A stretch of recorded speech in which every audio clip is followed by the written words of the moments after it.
Let me now invite our very own crocodile, Nyangadivo, Minister for Finance of the Republic of Kenya. Crocodile.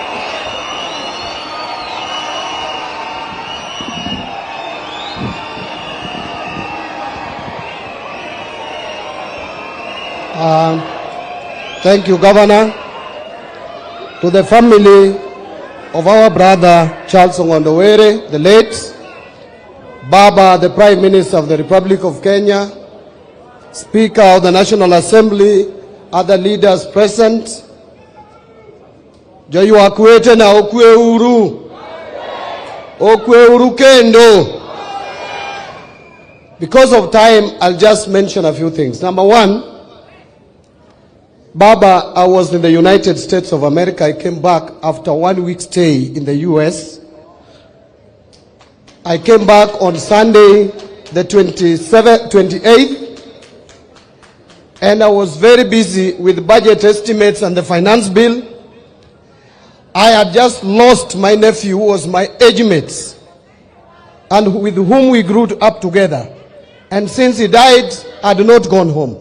So I left Nairobi on the 30th and flew to Kisumu in the evening. As I was negotiating the corner at Ahero, I got that news.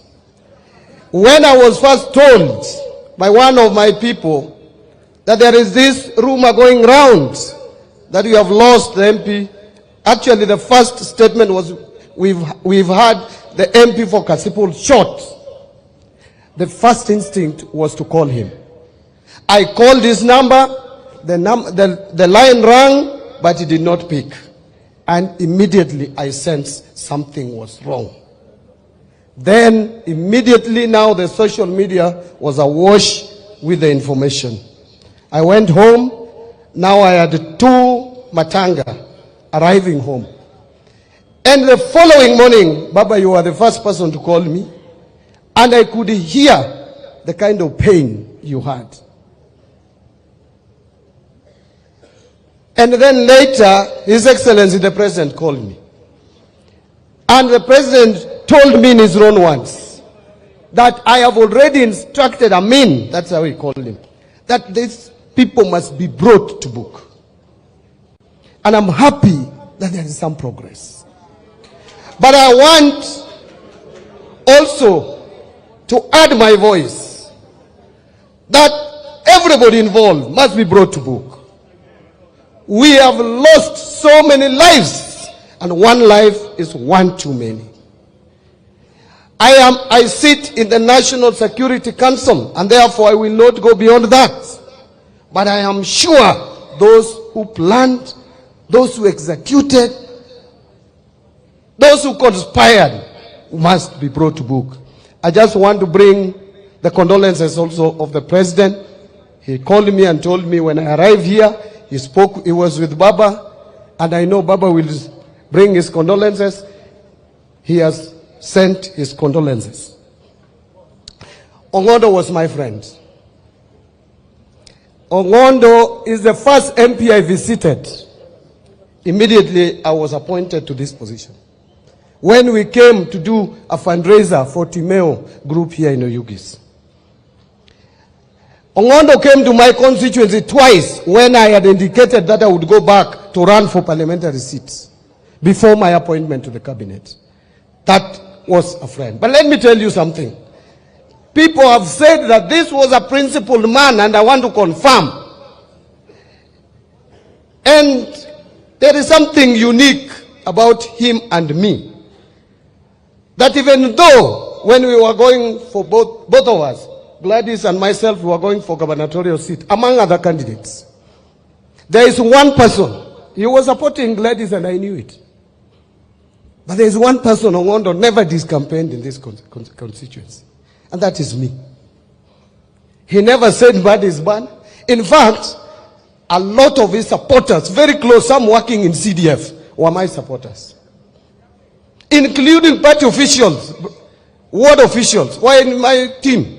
And I used to hold even meetings around his home here. And they never complained. Why? Because we have a history with him. And that is where I learned. When he ran for parliamentary seat in 2013, he ran on tip-tip. After losing to Magwanga at the general election, as I was moving around as the chairman of ODM, national chairman, my intelligence clearly gave me a picture of this constituency. And I placed a call to him. I told him, Mheshimiwa, rudi kwa chama. And he has told me, even Ndege knows that very well, Evans Ndege knows, that I am the one who told Ngondowere to come back to ODM. And he came back to ODM and won a nomination in 2017, fair and square. Because of that history, I think he was still remembering, even though he was supporting Wanga, and I respected that, but he had sympathies for me. I am very sure if I became governor, he would have equally been happy, the same way he was happy when Wanga became the governor. But let me now conclude. Baba, this county of Homa Bay is united in terms of leadership. We are united. We are in ODM. Let me repeat, I am in ODM. I am not official of ODM because the law does not allow me, but I am a member, a life member of ODM. I am not about to relinquish that. We work together with governor. We sit. Kadwa pogo gik mabiro ka. Anyiso nyawanga ni beroma be wetaguri. Pesa bro amalo kalwari nikajikia. Nikechane mani etoko. And you will see. Uneno. Nitie yo moro ka manyo chando ngondo kabisa ni karabok adiedo kiluongo na adiedo karabok tichwanye. Nyacha nyiso ngondo na diketo ne pesa mono lose pio pio na seketo.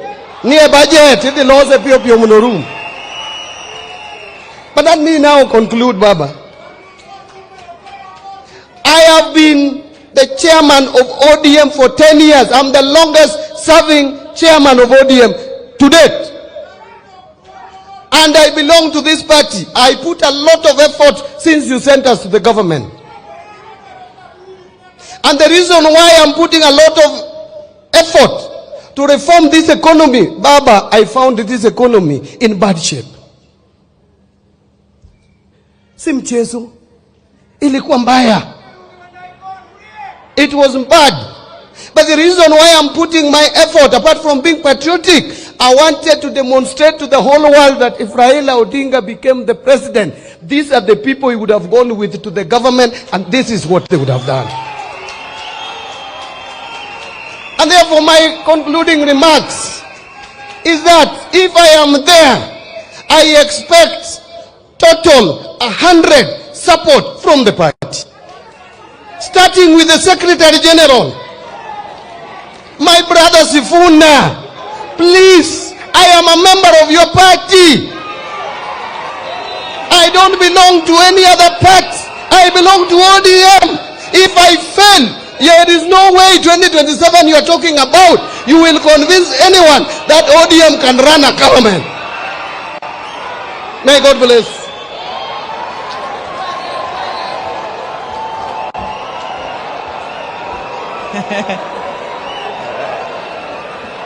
That is our crocodile, our very own crocodile, Nyang Jadimo, Minister for Finance.